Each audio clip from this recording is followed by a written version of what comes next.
Welcome you to this edition of Where the Rubber Meets the Road. As we are here this evening, one little point that I want to point out. We want to point out a point. It's nice on our redundancy. Anyway, we're going to have a little technical difficulties tonight because there is no Wi-Fi and there is no cellular service. So a lot of things that we would have gone to use are rendered useless tonight. So just let you know that as we get ready to get started. Have a couple different people in our discussion this evening than we had from last week. So let me reintroduce everybody and start over here on my right. We have Lucy, who is with us this evening. And good evening. There you go. And her wonderful, darling husband, Sam. Good evening. And over to my left, this is Emily. She's new to the table this evening, but not new to Where the Rubber Meets the Road. Oh, I'm not new. You're not new at all. And over here we have Butch, the amazing IT guy that's with us. And so we want to get him out from behind the computer and get him in front of the camera because he's got a lot to offer. So what we do Where the Rubber Meets the Road, the whole idea is to take Sunday sermons and our scripture lesson and to bring it out and let the people that were sitting there talk about how it affected them and how they make application with that in their lives.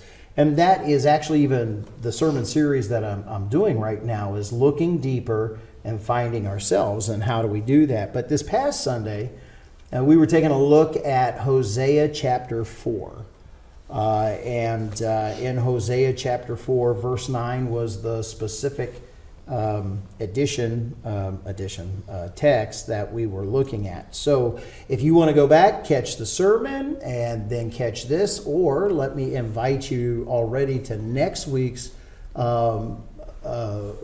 journey worship time, and you can meet with us there 10:30 a.m. Central, be a part of what we're doing, and then you'll know what we're doing at the journey. You will find our web link in the description down below here on our YouTube channel. So be sure to do that. Oh, also take the time to subscribe, right?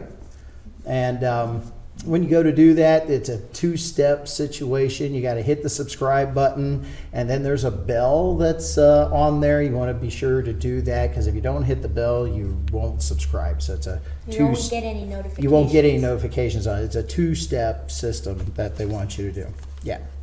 So anyway, so Sunday we were at Hosea chapter 4, verse 9. And the whole point of the sermon was how do we, or the sermon series is seeing ourselves in deeper truths in the Bible. And I'm wrapping it up, and we're in the last 2 weeks. And originally, just to let you guys know, I wasn't going to do this sermon. I had the other one 2 weeks in advance. I knew where I was going. This is what I was going to be covering, what I'm going to be preaching on this week. And I woke up that morning with this thought on my head, and it actually was because of last week's discussion. And the thought that I woke up with was, it's awful hard to make steps when you hear God's word, when there are stumbling blocks in the way. And the biggest stumbling block there is a preacher, the minister who stands up in front. We can become the biggest stumbling block for people to find God and to go deeper into God's grace. And so that's what my Sunday sermon was about. And you find this in Hosea chapter 4. Now, I'm going to, originally I thought I was just going to have you read verse 9 because that was going to be our text. But there needs to be more of a contextual idea. And so we're doing this for the people on. Could I have you read longer than just verse 9? Could I have you read 1 through 9 so that it makes sense for everybody? Okay. Will you read that for me? Hear the word of the Lord, you Israelites, because the Lord has a charge to bring against you who live in the land. There is no faithfulness, no love, no acknowledgement of God in the land. There is only cursing, lying, and murder, stealing, and adultery.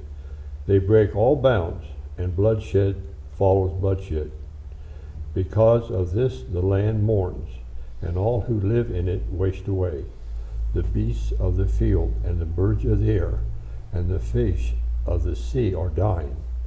But let no man bring a charge, let no man accuse another, for your people are like those who bring charges against a priest. You stumble day and night, and the prophets stumble with you. So I will destroy your mother. My mother are the people, my people are destroyed from lack of knowledge. Because you have rejected knowledge, I also reject you as my priests. Because you have ignored the law of God, I also will ignore your children. The more the priests increased, the more they sinned against me. They exchanged their glory for something disgraceful. They feed on the sins of my people and relish their wickedness. And it will be like people, like priests. I will punish both of them for their ways and repay them for their deeds. Like priests and like people. And the idea and the concept is my people are destroyed for a lack of knowledge. And can you reread that in the NLT? Because it says it puts more of an emphasis on something else. Go Right. ahead. My people are being destroyed because they don't know me. And so if the priests are having a problem, the people don't get to know who God is because the priests aren't allowing the knowledge of God to flow through them. And the people get to see God. And here we go. The first way that people get to see God through a priest, through clergy, is not by what they say in the pulpit, but by how they act in public. Right? Yes. I agree. So, how do I put this? Because we're in a day and age. I listen to talk radio.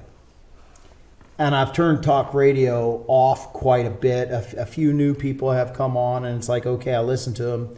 But one of the things I hear a lot of talk radio people go with nowadays is they like pointing out issues of hypocrisy. Big fat hairy deal now. We've got people that don't mind saying, yeah, I do something different because I'm privileged. I should get to be able to do something different. They're pointing out their hypocrisy absolutely means nothing. Nothing. It has no value. So I'm to the point, it's like, quit pointing it out. We all can see it.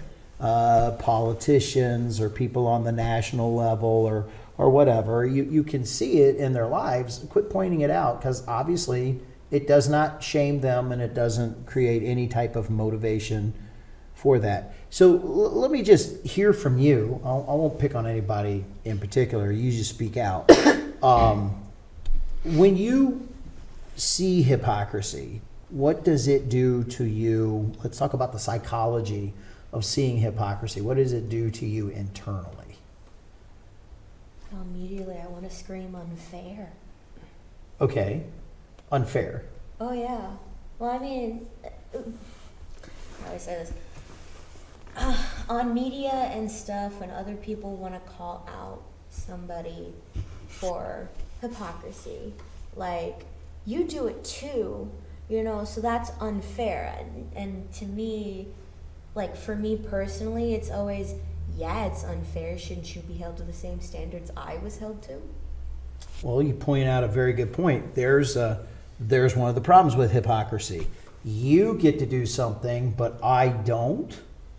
Yeah, and on the other end of it, you see a lot of people that are like, oh, you get to do it, but I wasn't allowed. Well, that's not fair. I should be allowed to do it too. See, on my end, it's like, that's not fair. You should be punished for it and held to the same standard because that's wrong. Whereas other people are like, oh, it's not considered wrong anymore. Well, I should be able to do that.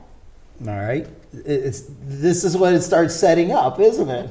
And we're definitely there as a country when you see it on the national stage. Somebody have anything else you have something you wanted to throw in? Well, I just, for instance, like you said, with politicians, that especially with what's going on in our country, they set up rules and regulations. They want you to wear a mask, they want you to do this, they want you to do that, and then come to find out, well, they're off having a party and none of them are masked up. They're all buddy-buddy. I know who you're talking about. Or, one's off at a private salon that was supposed to be closed, but they had her open because, hey, I want to get my hair done at this salon. Right. That right there, it's like, well, you're telling us to do this, but yet why do you get the special treatment? I get that. Oh, yeah.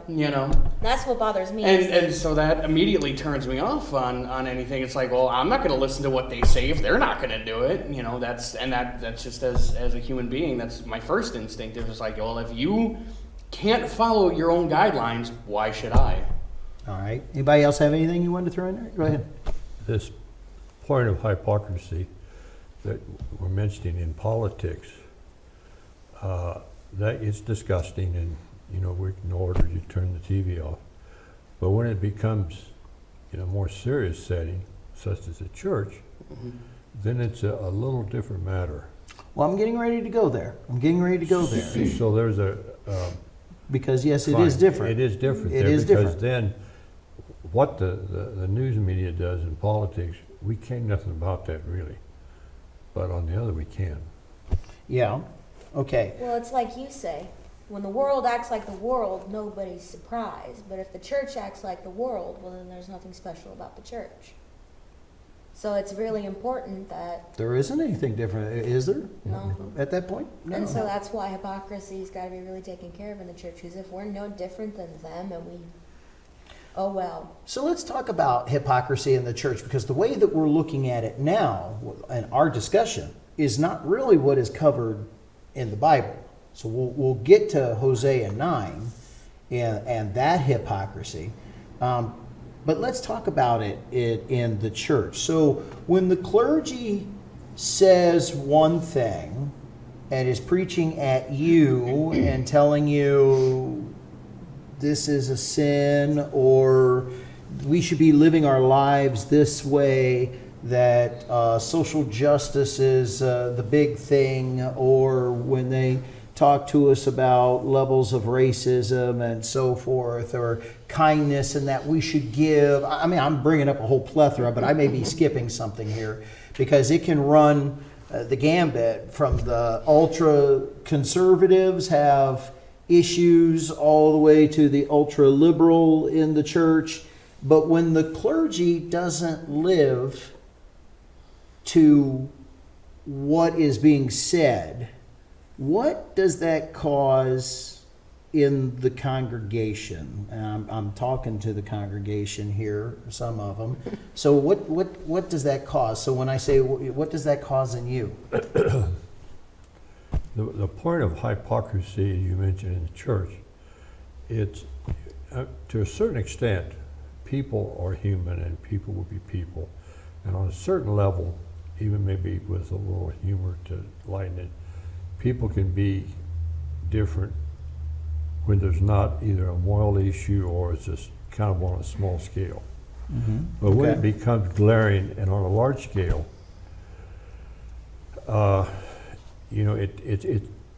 it becomes at that point a serious issue, and sometimes, and we're all guilty of not doing the right thing to speak of about those, because if it's really that bad, we need to do what I have used as an expression, to use shoe leather and walk away from it. But there's always emotional ties and controls that makes that hard to do. So in those issues, I mean, looking back on my life, there are times that I go back and I like, why did I stay? Because of the points of hypocrisy. But there will be a time in your life when you have to do something about it. And in my situation, I have been very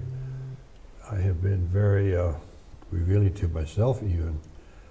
I would never ever go on as long as I did in the early times before I walked away from it.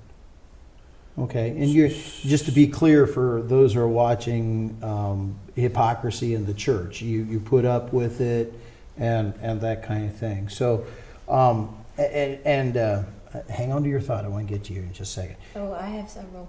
You got. Well, it's an entire string of concern. Don't forget it. Keep it in your head. I'm then. trying. Okay.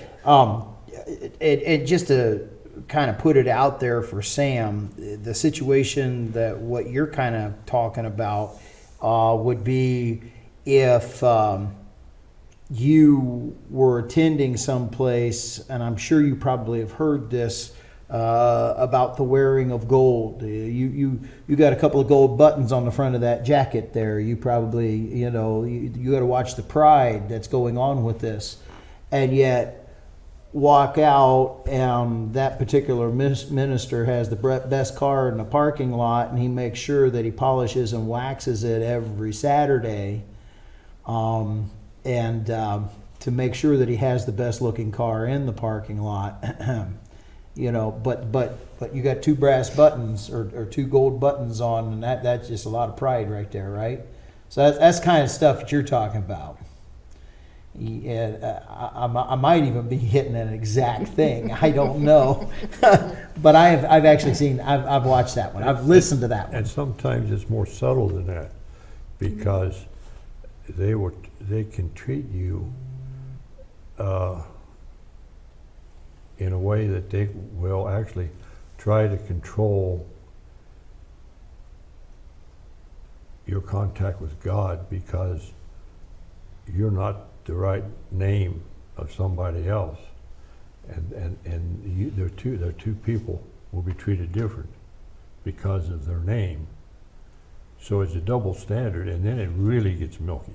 A real mess when they do that. That you're definitely To treat one family you've different. you've than another gone family. out of hypocrisy and just into clergy standing in the way, causing problems. Right. All right, over here.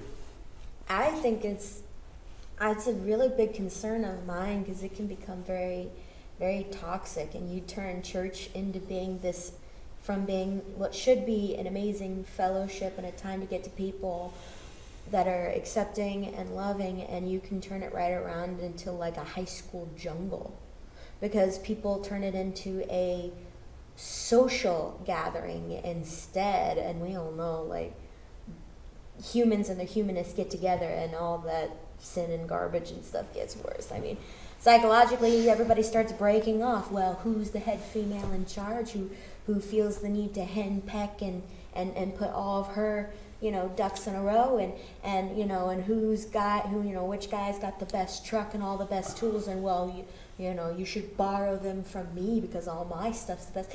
And I'm talking about the standards of the people and the hypocrisy. What I like, it's a slippery slope. It just leads right down, and you go from being this community to being this social setting where everybody can be manipulated and kind of hard-nosed into it, and everybody's... Okay, and here's what I want to ferret out here just a little bit, and I used that term twice now. This is what I want to... We started with this issue of hypocrisy. So if I was to do a diagram, we started with minister standing in the way, and then looked at the problem with them preaching one thing in a pulpit, but their living example is being something else. And as soon as we see that, it's interesting in our psychology how all of a sudden we can see all the other problems inside the church that become immediately associated because... Your leader does not hold you accountable, and But he can't if he's not living the life. If he's not living in the truth, and he's not willing to call you out on the truth and be like, I'm a prime example. then it's like, well, we live according to, at that point you're following a man. And if you're following a man, you're just becoming incredibly humanistic. There's no different than you having a club and then that club leader. Have you ever seen a church situation where people are just following a man? Oh yeah. At least I believe so. With my past experience with the church that I was in, situations would arise where, and even just as simple as a sermon of, we're all equal, we're all God's children, and then really what it came down to was you had the pastor, and then you had the deacons, and then you had everybody else. For instance, with you, there's been multiple times you've had Sam or Ted or whatever lead prayer, and we don't even have membership. We're just meeting. We don't have a membership yet per se. The part of being a pioneer church. Right. Church plant. You got in on the ground floor, my friend. Yes, you did. And so you pick people like, hey, lead the prayer today. Whereas before it would be, if somebody were to be chosen to like, hey, I want you to lead the prayer, it was the deacons. The deacons would be sitting in the front row. Like, obviously you're going to sit wherever you're going to sit in church. If you're used to sitting in the front row, you're going to. If you're used to middle or wherever, but the deacons were always up front because I'm a deacon. I gotta be up front, and I can be picked to lead the prayer today. Pastor couldn't pick me up today. I got the best suit on. We're good to go. It's a social ladder, and it's a jockey for position. And kind of, there was, and don't get me wrong, there were people in there that weren't that way. I mean, my youth leader, I felt, Sam met with the youth leader there before, and they kind of with it, but I felt that man actually was trying to help me, especially being a teenager, get onto a decent path with the Lord. And as soon as he was gone, I was like, why am I in this church anymore? With the teenagers that went off to college, the pastor and the church would dote on them, like, oh, you're going off to college, let's help, let's do things for you, let's fund this and fund that, when you come back, stay here and whatever. And I didn't go to college right away because I didn't know what I wanted to do, and I just got left behind. They would preach like, oh, we got to help all these people, we got to help the teenagers, we got to, help them become adults, and here I was, forgotten, like, oh, here's your study Bible, good luck. Have fun. We'll see you when we see you. Miss Lucy, you want to throw something in on that? Well, I was just thinking about the hypocrisy, and I mean, it's been around forever, as we all know from back in Scripture. But right. I remember as a child, I wasn't raised in a church. My parents didn't go to church. They were both raised in church early on in their lives. But I remember my father many times, and he's been gone 50 years, so this is back quite a ways, saying he would not attend or join a church because of the hypocrisy of what was going on. And this is, 60 years ago in the churches. And he said, I won't go to church. He says, I just don't believe in that. They want your money. They want you to do things. But he says, when you need help or you need direction, whatever, they're just not there for you. Plus their lifestyle and what was going on. Well, you just proved how much hypocrisy gets in the way of people walking through the door of a church. Yep. Mm-hmm. Well, and the other example, and this goes the other way, is my grandfather. My grandmother was went to church every Sunday, and that's how I got involved in church, was through my grandmother. Mm-hmm. And the minister went to my grandfather and said, "Why won't you come to church?" And he says, "Well, you don't believe in drinking, and I like to have a beer once in a while, so I refuse to be a hypocrite and come to your church when I don't believe in what your beliefs are." So, Yeah. It worked the other way too, in terms of somebody saying that or using that, if you want to,